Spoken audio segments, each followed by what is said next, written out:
not quite. Yeah. Okay, so we're going to just start with some fun rapid fire questions for you, and I've let people know on Facebook Live that they can ask you any questions that they would like. Now, what is your favorite ice cream flavor?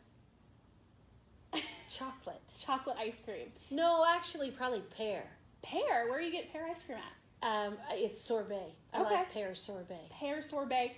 And cowboy boots or tennis shoes? Cowboy boots. Now, is there a certain situation where cowboy boots are not appropriate? No. They're appropriate in every situation. I think so. What is your favorite lipstick color? Fuchsia. Fuchsia. I see that you have that rockin'. It's a great color. Makes your teeth always look white, so I really like it. Yes. Now, are you Did you ask the other gentleman what their favorite lipstick color was? I didn't, but we went into, I asked him his favorite rap star. Okay. Rap singer. Ooh, please don't ask me that. Okay, but what about countries? I don't know. No. Not Johnny Cash and Waylon Jennings. That ages me, but Okay. Johnny Cash and Waylon Jennings. That's awesome. And what is your favorite color overall? Favorite color overall? Mm-hmm. Probably orange or fuchsia. Favorite place in Wyoming? Fort Laramie on the Cheyenne to Deadwood Stage Trail. What makes it special for you? That's where I grew up. Okay. Any place where if someone was coming to Wyoming for the first time, they have to go? Devil's Tower. Why? Because that whole area of Wyoming is just spectacular, and it's kind of a hidden gem. When you go up to Crook County, it is just, we were just there this past Sunday, maybe that's why it's at the forefront of my mind. It's just such a beautiful area. All right.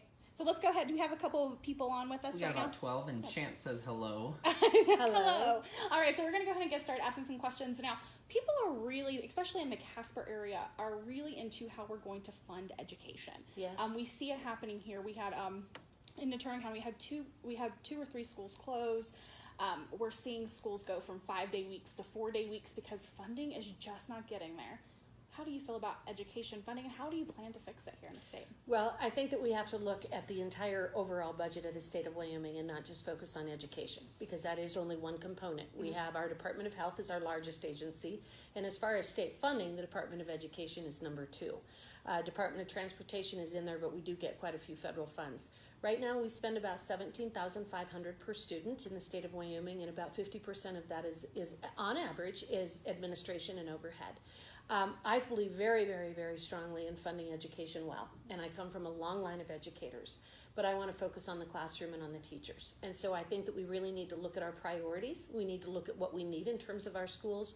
One of the reasons you have the issues with the schools closing is simply population as well as the funding.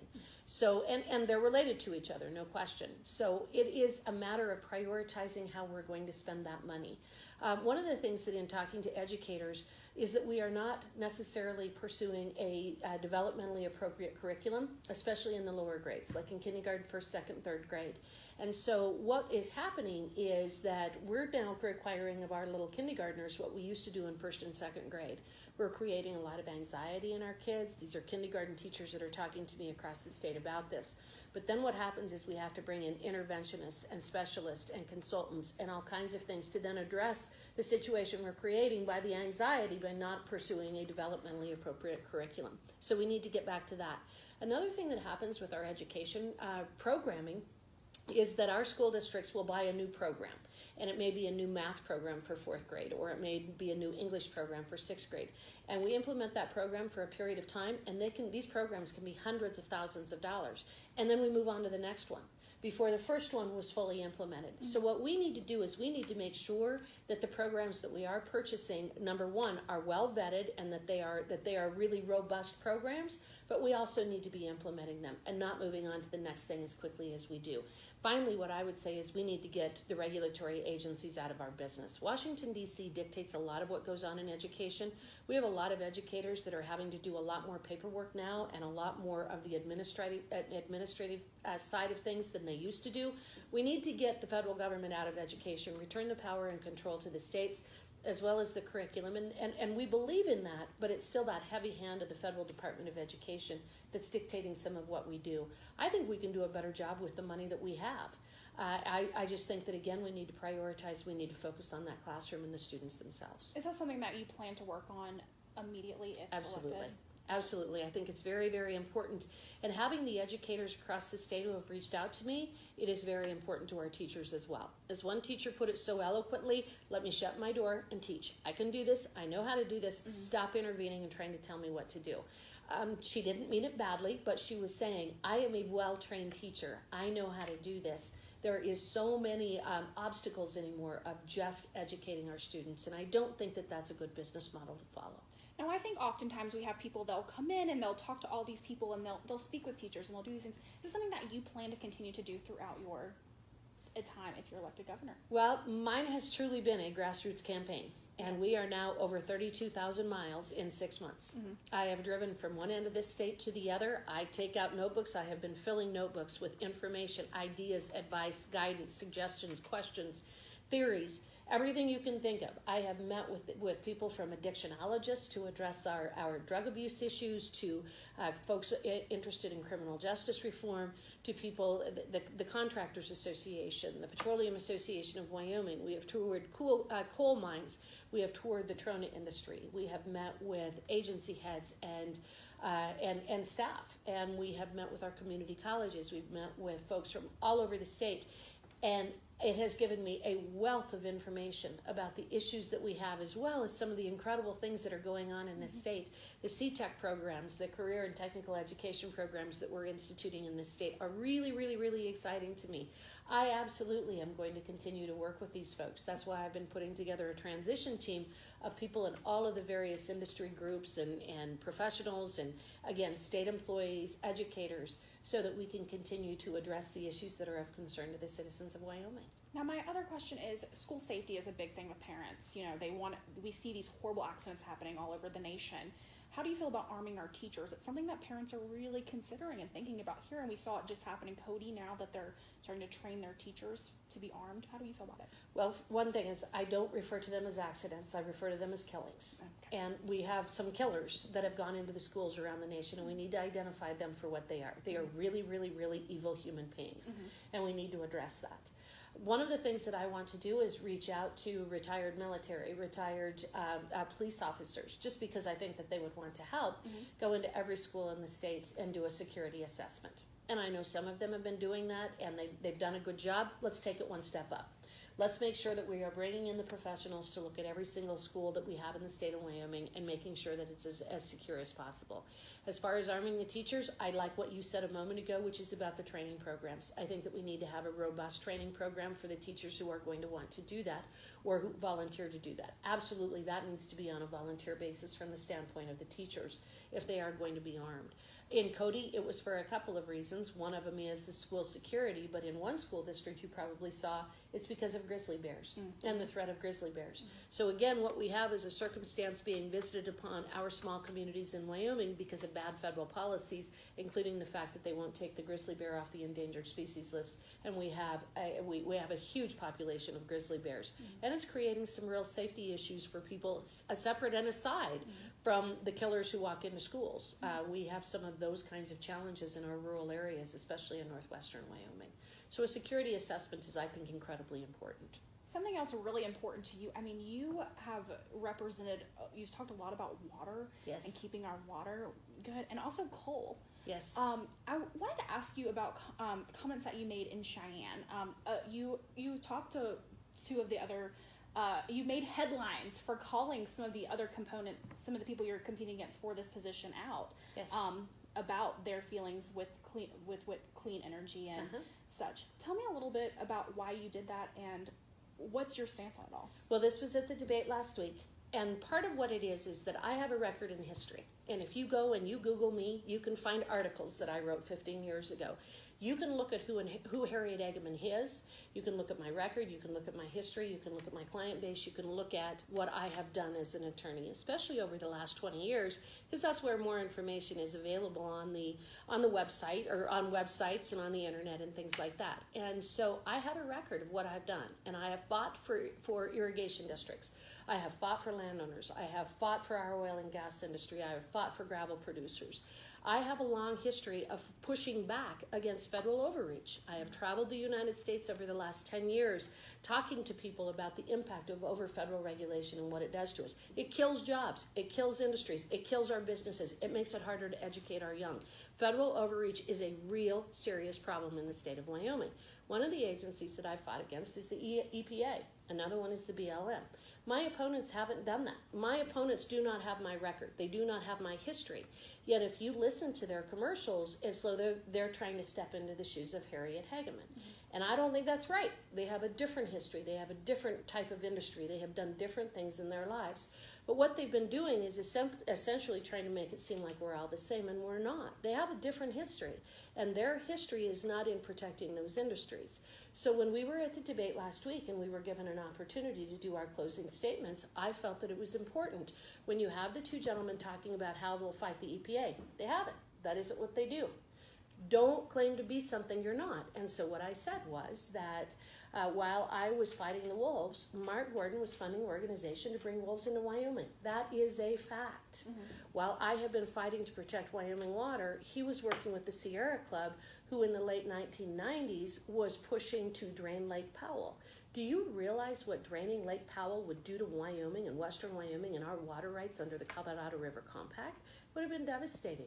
With Sam Galiotis. Sam Galiotis talks about being pro-coal, pro-energy, pro-fossil fuels, yet his company is ideologically aligned with only green energy. If you go to the website, it specifically states they will only use wind energy. They will not use fossil fuels to provide electricity to their company, for their servers and for the services that they provide. I believe that it is important to point that out. You don't get to say one thing in Gillette and do a different thing in Cheyenne. And you either are aligned with our fossil fuel industry or you're not. And things like the Paris Climate Accord, which are devastating to the state of Wyoming, or would have been devastating to the state of Wyoming, we needed to fight back against that, not say, okay, well, we'll do part of that too. And I just felt that it was very important that that the voters have an opportunity to say, this is what Harriet stands for, this is what she's always stood for, this is what Mark has done, and this is what Sam has done, and this is what their positions are. And I thought that it was important that people understand the differences between us. Now, there may be some women watching right now, and I am a woman myself, and you're in a man's race. I'm in a man's business, you know. What has that been like for you, and any advice for other women? I've never thought of it as being a man's race. I have been in what I would describe as a more male-dominated industry for most of my professional career. I used to work highway construction. I grew up on a ranch. I grew up working at the vet clinic bleeding cows when I was in college. So I guess I've always done things where I worked with a lot of men, and it's never occurred to me that there was anything I couldn't do. So when I think of this race, I simply think that it is 6 people on the Republican side who are vying for the same position. As far as advice, I think that women have as much to offer as men do. And being in a male-dominated field as an attorney, and then being a trial attorney and a water and natural resource attorney, as you distill that down, you see fewer and fewer women in that industry. I will say with the utmost confidence, I've never been discriminated against. I have never had a circumstance where someone indicated that I couldn't do something because I was a woman. In fact, I work extensively with engineers, which again is a fairly male-dominated profession, and typically I'm the one that's running the meetings. I'm the one who is making sure that everything is scheduled, making sure that we're moving forward, and kind of taking the lead in terms of what we're going to do, what our next steps are and things. So I've always been shown such an enormous amount of respect from the men that I work with, from my father to my brothers to my cousins to my nephews. I have been with men my whole life, and maybe I'm fortunate, maybe I'm spoiled, that they never, ever, ever looked at me being a woman or a girl as being a negative, or that it hindered my ability to do anything. In fact, when my brothers had to go fix fence, so did I. When they had to go move cows, so did I. And so I guess that I just grew up in a circumstance where you carry out your responsibilities. You do a good job, you're expected to do a good job, you meet the demands, you meet and exceed your expectations, and nobody that I have ever worked with or dealt with has ever had a negative connotation because I'm a woman. I think I've had some advantages because I tend to think that I'm a lot funnier than most of the men. And even, I hate to call out the media because I am the media, but in a lot of articles, I mean, you're kind of portrayed as this, like, really harsh woman. I mean, as someone who calls everyone out and is, kind of like the one to do it. Do you think that has to do with the fact you're a woman, or just because you speak out how you feel? I think it's the latter. I hadn't thought of the former. I haven't thought about the press treating me differently in this race because I'm a woman. Maybe they have. Maybe some other people see that, and maybe I look at the world perhaps through the rose-colored glasses to a certain extent. Because I felt that the comments and the questions and the press associated with that was, wow, she finally brought out some differences. She has done something. This candidate has identified some issues related to the other candidates. I didn't feel that was gender-based. I felt that I really did call out the other candidates, and I had to, and the reality is, as I've said, you can they can take my words, I guess you'd say, and they can try to adopt some of my platform, but they can't adopt my history and they can't adopt my record. Okay. My history and my record are mine, and theirs is theirs, and there's a contrast between them, and I think it's very important for the folks of Wyoming to understand that. I don't think it has anything to do with the fact that I'm a woman. I think it has to do with the fact that I have really dedicated my life to fighting for and protecting Wyoming, and I will continue to do so as governor of the state of Wyoming. Amazing. And Drew, is there any questions for us? There was one, but I think it's more of a troll, so we might not want to address it. Okay. But everybody else is just leaving really nice comments. So. Okay, awesome. And just, if you are elected governor of our state, you are running on the conservative ballot, but you won't just be representing. The state is made up of many, many different kinds of people. Many. And how do you plan to make sure that everyone feels like they're being represented? I think that you could describe it, and Trinity is here with me, and she has been with me throughout this journey. Trinity Lewis, she is my right hand man, my right hand woman, my right hand and my left hand. And I think that if you were to ask her, I will govern the same way I have campaigned. I have gone into meetings. My town halls last between 2 and 4 hours. I talk to people and I listen to people, and perhaps that's as important as anything. I have been filling spiral notebooks, and I have visited with truly, I want to address criminal justice reform. That is not necessarily typically something that conservatives talk about. What we need to, it is a conservative issue. I have met with addictionologists. I have sat with people and cried over some of the tragedies that they have had and they've experienced in their lives, and how that has changed them.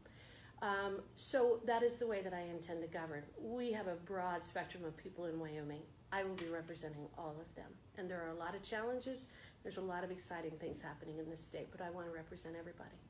And what makes you different? I mean, you've described it to me, you've described your experience, but if someone is going to be at the voting booth, what do you want them to remember as the reason that they should click you as their... I am running for governor as a public servant, and that's it. What we need to understand is that government serves the people, not the other way around.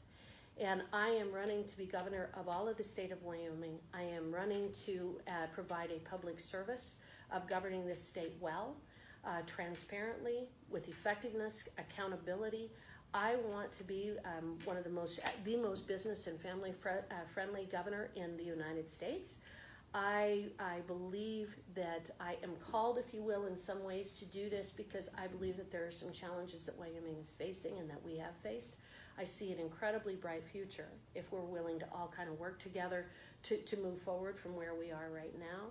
I think that the thing that I would leave people or that sets me apart is, again, how I have campaigned is how I'm going to govern. And that is as a representative of the citizens of Wyoming, to protect my citizens, protect my state, make sure that we are providing a good education, health care, mental health services. We need to deal with some mental health issues in the state of Wyoming. Again, criminal justice reform, dealing with drug issues in the state, and also providing for a strong and robust education. All right, thank you so much. And we got a couple questions. We got a couple questions. Clay asks if you can talk about your ranching background and what it means to you. I grew up on a ranch, and as I say to people, I'm not in production agriculture now. I would say I'm in agriculture because of representing irrigation districts and farmers and ranchers, and that community is incredibly important to me, especially with the kind of water work that I have done over the years. That's primarily where I've done so much of it. I work for municipalities, but really it is making sure that we can deliver sufficient water quantity for livestock production and crop production. Growing up on a ranch was really a phenomenal experience, and the majority of people that I love most in the world are in production agriculture. They raise cattle, they raise crop for livestock feed, and they raise horses. And growing up out in the country gave me, I guess, a sense of freedom and liberty that maybe some people don't have when they live in town. My mother often said that she really thought her primary responsibility was keeping us alive, and other than that, we could do anything that we want. And I think that probably kind of colors my personality to a certain extent. I had a pet bull snake, we had pet coyotes, we had a pet antelope, we had pet turtles, we had rattlesnakes that lived under the house. So, and the hard work. You know, we were expected to be a part of that ranch. One of the things that with ag production, in the ag industry, your kids work because they have to. And every day, even as a child, you felt such a sense of responsibility that ranch was dependent on you making sure that you did get all of the cattle out of a particular pasture, and making sure you did get the fence fixed and the water gap fixed and things. So I guess growing up on a ranch, it just gives you a foundation and a background that I think colors your personality. And it's not to say growing up other ways is bad. It's just one of the ways that we grow up in Wyoming, and I think it's given me kind of a unique perspective in terms of how I want to govern, but also that freedom and liberty part. I am just such a strong advocate for freedom and liberty because I believe that the more government gets involved in our lives, the less freedom we have. And I know that because as a child, I'm not sure I even knew the government existed. Because really we did everything we wanted to do. I probably shouldn't say this, but when you work on a ranch, when you grow up on a ranch, you start driving at a very young age. Not on highways, not on roads, but in helping to move cows and things like that, and you become proficient at something like that.